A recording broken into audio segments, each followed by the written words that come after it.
extend their regional hegemonic dominance, and that's the concern. If you go in and you do something in Syria, you are really going in and fighting against Iran. Iran wants to see Bashar Assad. They want to see Syria continue on to be a proxy because that's the connection that they have over to Lebanon with Hezbollah, and of course the connection to Hamas and Islamic Jihad, Al-Quds and Al-Aqsa Martyrs Brigade in Gaza Strip. So let's not go rushing into something because this is a bigger conflagration that I think we really understand. Thank you. Do you see Iran as a clear threat to the United States? The bottom line is Iran is a threat. Whether or not they get a nuclear device or not, Iran is a threat. Before Al-Qaeda came along, the #1 Islamic terrorist organization that had inflicted the most casualties on America was Hezbollah. And Hezbollah is a proxy of Iran. So, you know, in Iraq and Afghanistan, I mean, we knew that Iran was fueling the insurgency with weapons and the explosive force penetrators, which really did a horrible job on our men and women with the IEDs. So we need to confront the fact that we've been at war with Iran ever since we allowed the Ayatollah to come to power. And I think when you look at the parallels of history, look at what's going on in Egypt right now. And once upon a time, you know, Jimmy Carter told the Shah to, didn't support it. You got the Ayatollahs, you got the resurgence of radical Islamic terrorism, and you had American hostages in the hostage crisis. Exact same thing. A year ago, we tell Hosni Mubarak to step down. No one, paid attention to the Muslim Brotherhood. Now, today, they control about 75 to 78% of the Egyptian parliament. We've got 19 Americans that are being detained in Egypt. So it's history has a way of repeating itself to those people who don't pay attention. How do you confront the challenge that is Iran for there to open and get another front, an actual war with boots on the ground? How do you confront the challenge? Everyone continues to think we have to have boots on the ground. There are many different ways to attack someone's military capability and capacity, and that's what we have to be smart about. But unfortunately, we have a president that believes right now is a great time to gut our military when we have all of these burgeoning new threats all over the country. So we're sending the wrong message. Hezbollah is down in South America. Mahmoud Ahmadinejad 3 weeks ago was in Cuba. So, these guys are all over the globe. And let's not forget China. How do you be smart about it? How do you Excuse me. Excuse me, this is the bloggers you just got to be smart. No, it's bloggers. National security strategy. Congressman, on a lighter note, everyone keeps saying that the next outspoken congressman is the next blah blah West or the next Mr. West. How does it feel to be the object of attack at all times by the left? I couldn't hear you. I said a lot of new candidates are being called the next Allen West if they, for instance, Otero down there in Florida, he's the Hispanic Allen West. So exactly. How does it feel to be the object of such an adulation from one side and attack from the other? Well, as far as attacks from the other side, that does not concern me because I think when you stand on principle and they don't, I'm fine with who I am. It's not about being liked; it's about being respected, and it's about restoring this constitutional republic. And if imitation is the highest form of flattery, then I'm honored. I really am. But the most important thing, everyone needs to go out there and just be themselves. Right.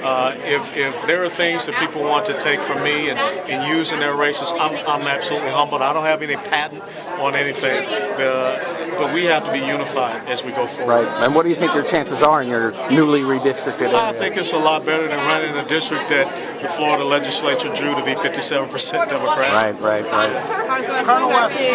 Going back to the South American comments about Hezbollah operating in South America. Yeah. With such a porous border down south with Arizona, California, Mexico, and Texas, do you think the administration is really taking seriously the threat of terrorism coming through that border? No, they're not.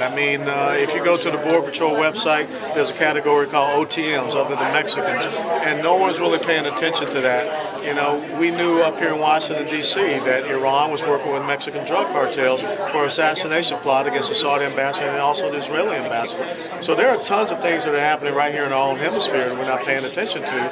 And when you look at our force posture in the Southcom area of responsibility, the only thing we really have out there is the Coast Guard. So this is not a good thing. And then switching gears a little bit, Michelle Obama is now going into military bases around the country and trying to change the nutrition value of the meals. Do you think that that is her place to be doing that? And let me tell you something. I was a soldier for 22 years. Let soldiers eat what they want to eat. Okay? Don't go telling us what we want to eat. Great, thank you so much. If Senator Rubio accepts the position as vice presidential candidate, would you be open to appointment to his position by Governor Scott? Dude, I mean, look. I mean, if a tree falls in the woods, look, I will continue to serve my country. That's the most important thing. And, you know, right now there's so many pressing issues. You know, I'm not thinking about, you know, what's coming down. We got this payroll tax debacle that, unfortunately, you know, members of the Senate and the President backed the American people into this 2-month extension that's paid for by raising the fees on loan guarantees for the government-sponsored enterprises. So this is horrible. So we need to, you know, first take care of that. We got a military that's being dismembered in the face of all of these, you know, upcoming new threats that we're not going to be able to contend with. So, and we still have a debt that's clicking toward $15.5 trillion and a debt to GDP ratio that's upside down. So that's where my focus is right now. And the Democrats, and our unemployment rate down in Florida is still higher than the national rate. And the Democrats have not proposed a budget. How do you drive that point home? Well, I mean, that's where we have to keep talking about, you know, Facebook, Twitter, YouTube, everything. You know, the fact that Harry Reid says, you know, he's not going to do a budget, that's the only thing that we're constitutionally mandated to do. So that's a failure, absolute failure. Could you comment, please, on the efforts to divide the country along class and race? Well, this is the bottom line. If your policies have failed, the only thing you can fall back on is the policies of envy and divisiveness, and that's what he's trying to do. I don't know if you saw the Heritage Foundation report. We're starting to get more people there in the entitlement class than the production class, and as long as you continue to stoke those type of fires, that's how they're going to try to make sure that they get reelected. Because someone like an Alan West comes along and says we got to reduce the size and scope of the federal government. If you got 50 to 51% of Americans wedded to the federal government, either by subsistence check or employment check, that's not a good thing. So that's the race that we're in. Do you think that that was a planned effort to get more people so that they are dependent, so they don't want the government to shrink? Absolutely, and that's what incenses me the most because, you know, I'm about economic freedom, not economic dependency, which is what this administration is about. Congressman, is there any legislation right now that you'd like to draw attention to, either that you're co-sponsoring or supporting, or that may be opposed? I think one of the important pieces of legislation right now, the chairman of the Armed Services Committee, House Armed Services Committee, Buck McKeon, has brought legislation that will, you know, kind of delay this whole sequestration hit on the military. You know, $127 billion, that's all it takes in 1 year. You know, the GAO put out a report last year, there's $200 to $300 billion of redundant and duplicative programs in Washington, D.C.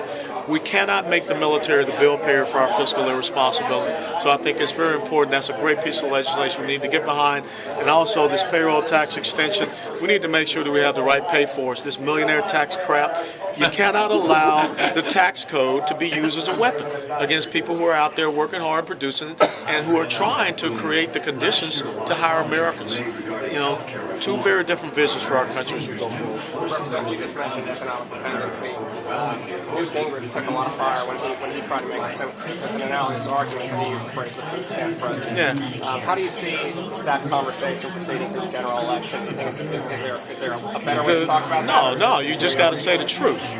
And I think that the more we get the statistics out there, that there has been about a 42 to 43% increase of food stamp recipients under President Obama. There's been 6.4 million more Americans that are on the poverty rolls. I think about a 16 to 17% increase.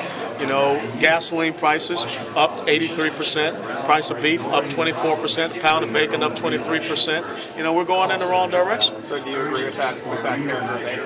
I have already been on TV and I said, look, you know, you call it as you see it. And if the president are enacting policies that create those type of results, then you have to categorize him as such. Congressman, what would you say to young Americans who are graduating from college and who are coming into the struggling economy, especially conservatives trying to overcome adversity of their graduations? First of all, in November, don't vote for the president. You know, if you want to see a better and a brighter future, look, elections have consequences, and I think we all have understood that coming from 2008. Now we know what hope and change is. Now we know what we mean fundamentally transform our country. It is incumbent upon us, the the members of the House, the Senate, conservatives, whatever, to understand who we are, what we stand for, and draw the contrast in those two different visions and present it to the American people. That is the key thing we have to have happen. You know, enough with these food fights that we see between our candidates. Let's talk about their vision.